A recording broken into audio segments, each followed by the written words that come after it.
5 seconds to go.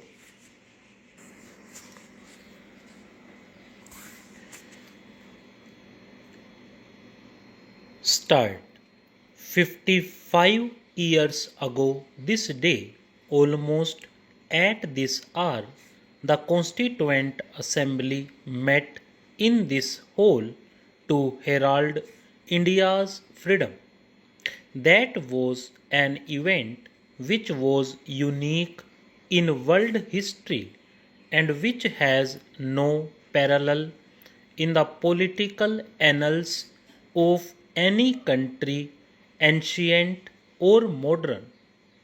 A mighty empire had bowed down to the indomitable will of an unarmed nation whose sole strength lay in the abiding faith of her people, in the power of spirit, and of peaceful persuasion.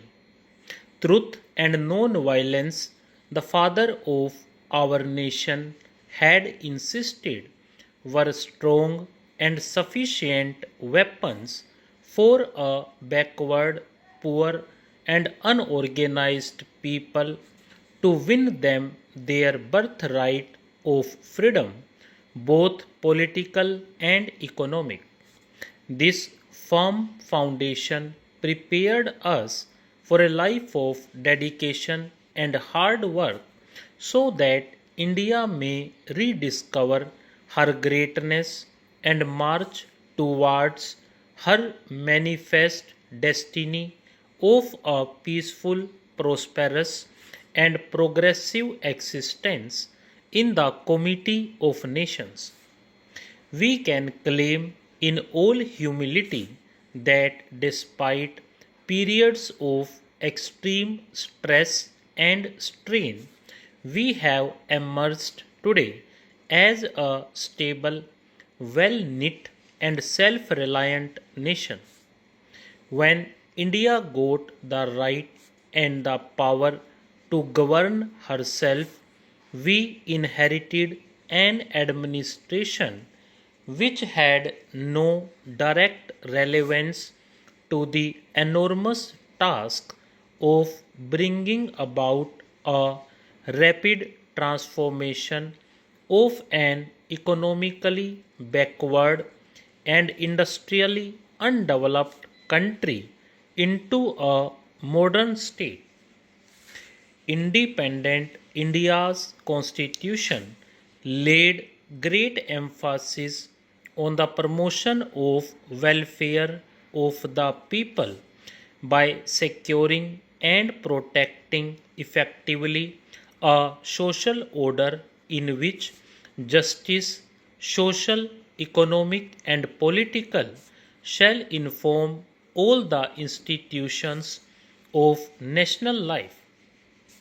In election to our legislatures, adult franchise was deliberately introduced so that the governments formed would have the widest possible representative character. It also meant that the people's needs and the people's voice should be the dominant consideration in all affairs of state. Our parliamentary system provides the necessary means and machinery for a process of orderly change and revolution by general consent. Politically, we have proved ourselves as a mature nation. All external threats to our national integrity and attempts at internal disruption have been dealt firmly by the united will of our people. Our strict adherence to the rule of law, the preservation of a judicial system capable of responding to the needs of a changing social order are manifestations of good government. We have emphasized that considerations of the general welfare should prevail over the rights of individuals.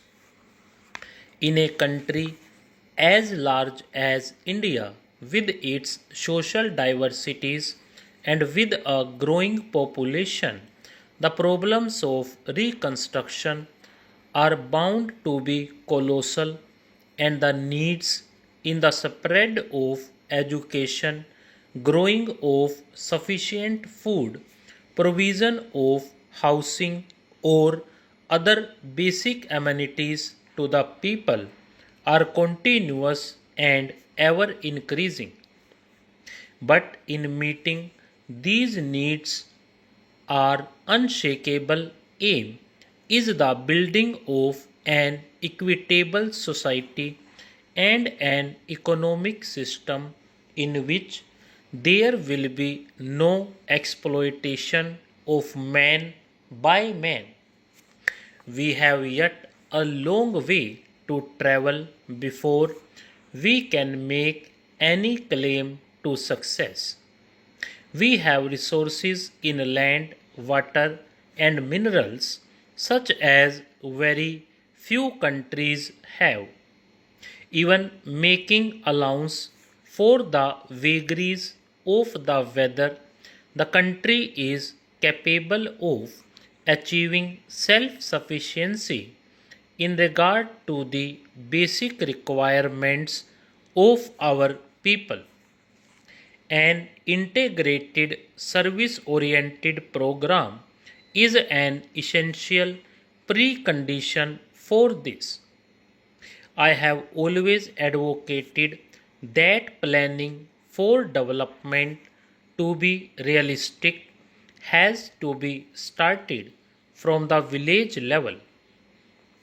I am glad that there is today in increasing realization of the need for this.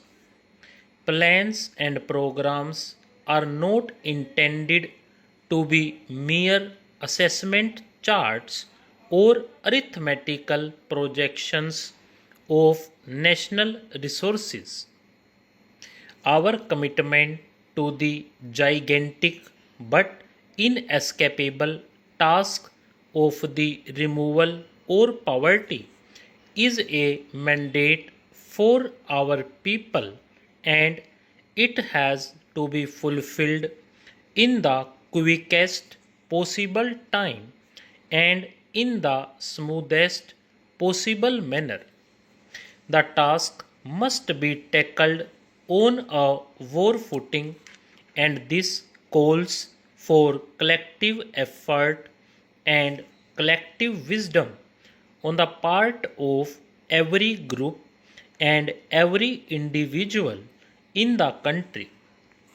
The resources of the country, whether at the disposal of the states or at the disposal of the union, are the common assets of the nation. Whether in the matter of sharing interstate water or power, in the equitable distribution of essential commodities, including food supplies, or in the distribution of cement and steel for construction activities, to cite only a few examples, the guiding principle should be that we do the maximum good to our people as a whole.